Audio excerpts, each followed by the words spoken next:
So let me give you something to think about when it comes to distinguishing between weight and mass. These are two terms that are often mixed around. I hear some people ask questions, how many kilograms does that object weigh?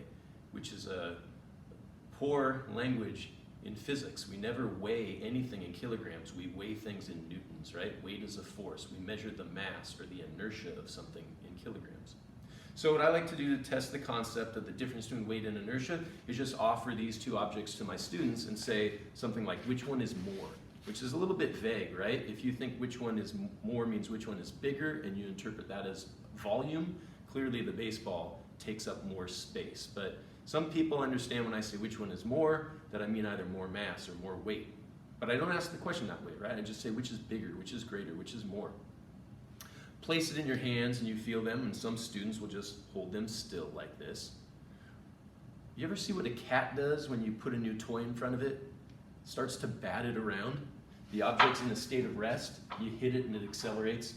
You hit it, it accelerates, and you see how much force does it take to make this thing accelerate a certain amount.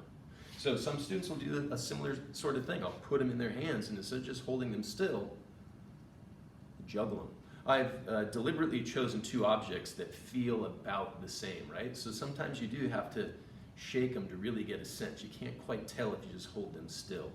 In any case, the student who holds them still, you can tell is trying to tune into which one weighs more. Weight is a force, and so you feel this one push down into your hand a different amount than this one pushes down into your hand.